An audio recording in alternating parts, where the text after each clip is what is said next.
bersama saya di channel Imanime Celebes, sebuah channel yang akan membahas tentang semua hal unik yang ada di Sulawesi Selatan dan masih banyak lagi. Di video kali ini, kita akan kembali melanjutkan serial Ilagaligo. Dan sekarang, kita telah memasuki episode keempat. Tapi sebelumnya, saya mau mengajak teman-teman semua buat yang belum subscribe, supaya bisa terlebih dahulu tekan tombol subscribe-nya. Supaya channel ini bisa terus berkembang dan memberikan informasi, hiburan, serta wawasan kepada kita semua. Oke, kalau sudah, langsung saja. Mari kita memasuki pembahasan. Akhirnya, sampailah rumah Makompong dan Rukeleng Poba di kerajaan Pertiwi. Keduanya sebenarnya tidak butuh waktu yang begitu lama untuk sampai. Hanya perlu sebuah kilatan cahaya saja dan mereka telah tiba di kerajaan Pertiwi yang letaknya ada di dasar laut. Kedua penjaga tersebut mengambil waktu sejenak untuk menikmati keindahan istana Todang Toja dan Burik Liu. Sebelum akhirnya, keduanya tiba di hadapan Sinauk Toja dan Guru Riselek. Akhirnya, kedua penjaga tersebut menyampaikan maksud kedatangannya bahwa Guru Riselek dan Sinauk Toja telah diundang oleh Sang Raja Langit Patotowe untuk menuju istananya saat bulan purnama nanti. Apakah gerangan kehendak Kakanda Sang Patotowe dan Datuk Palinge sehingga mereka mengundang kami ke Puting Langi? Tanya Sinauk Toja. Ampun tuanku, Sang Patotowe dan Datuk Palinge bermaksud untuk menurunkan salah seorang putranya untuk mengurus bumi. Demikian jawab Rukeleng Poba. Dalam hatinya, Sinauk Toja juga merasa bahwa bumi diperlukan untuk menjaga keseimbangan antara dunia atas, yakni kerajaan langit, dan dunia bawah, yakni kerajaan Pertiwi itu sendiri. Namun di satu sisi, Sinauk Toja merasa khawatir apabila kakaknya, Sang Patotowe, hendak mendominasi bumi itu seorang diri. Tentunya itu tidaklah adil. Mungkin kerajaan langitlah yang menurunkan hujan badai dan cahaya matahari ke bumi.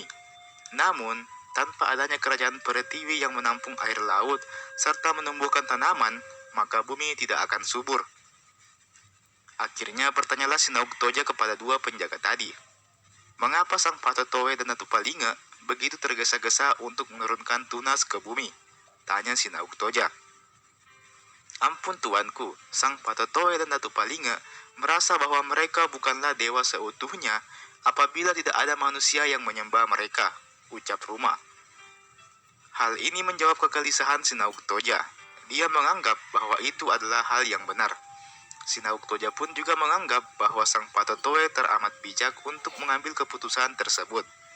Kerajaan bumi memang tidak bisa dibiarkan kosong begitu saja. Kerajaan bumi adalah penyeimbang antara dunia atas dan dunia bawah. Alhasil Sinauk Toja dan suaminya, yakni Guru Riselek pun memutuskan untuk menyetujui ajakan tersebut. Setelah itu, Rukeleng dan Ruma dipersilakan untuk beristirahat sejenak, sembari menikmati keindahan istana kerajaan Pertiwi.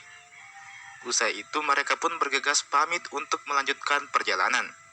Mereka juga masih mempunyai sebuah misi lain, yaitu untuk singgah di kerajaan Sendiri Jawa dan mengundang penguasa kerajaan tersebut, yakni Senek Batara dan Tau Bala Unyinyik. Kedua penguasa tersebut pun juga merasa sangat terhormat karena meskipun kerajaan Sari Jawa aslinya berada dalam kekuasaan Pertiwi, namun mereka mendapatkan undangan untuk bermusyawarah di kerajaan langit. Tentu saja ini menjadi suatu kehormatan bagi Senek Batara dan Tau Bala Unyinyik, dan mereka pun menyetujui undangan tersebut. Usai mampir di kerajaan Sari Jawa, Ruma dan Rukeleng pun kembali melanjutkan perjalanannya. Dan seperti biasa, sebelum mereka kembali ke kerajaan langit, mereka menyempatkan sejenak waktunya untuk berjalan-jalan di bumi sambil menikmati keindahan bumi tersebut.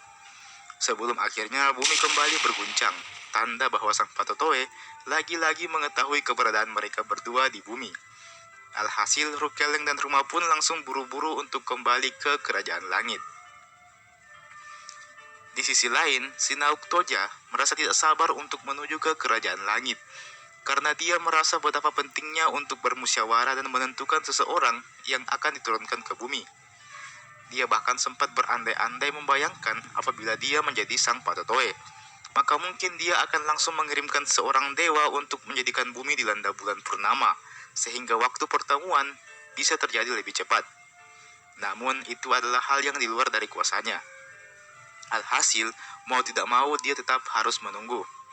Dan akhirnya, waktu bulan purnama pun telah tiba. Sinauk Toja, Guru Riselek, serta beberapa pemimpin dari kerajaan lain yang ada di bawah naungan kerajaan Pertiwi, salah satunya kerajaan Sari Jawa pun telah berkumpul. Mereka segera berangkat menuju ke istana Sang Patetoe di langit ketujuh. Dengan suara gemuruh petir, rombongan mereka pun berangkat. Rombongan tersebut tidaklah langsung menuju ke kerajaan langit, karena mereka memutuskan untuk mampir terlebih dahulu di kerajaan lain yang dipimpin oleh anak-anak Sang Patetoe. Dan sebagai bentuk rasa adil mereka, Sinauk Toja dan Guru Riselek mengunjungi satu persatu kerajaan anak Sang Patetoe, supaya para keponakannya ini tidak ada yang menganggap Sinauk Toja dan Guru Riselek ini pilih kasih. Dan ketika matahari nyaris terbit, sampailah rombongan di langit ketujuh.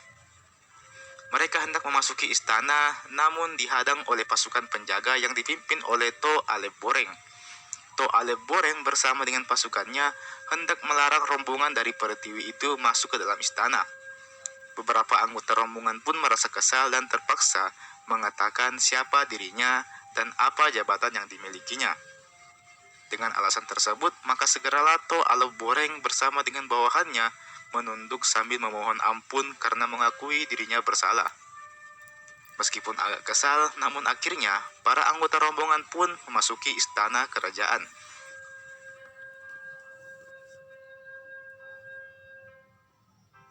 Dan teman-teman, itulah tadi episode keempat dari Ila Galigo series. Tentunya kita masih akan bersambung ke episode kelima yang mungkin akan saya upload beberapa hari setelah video ini saya upload. Jadi teman-teman stay tune terus di channel ini, oke?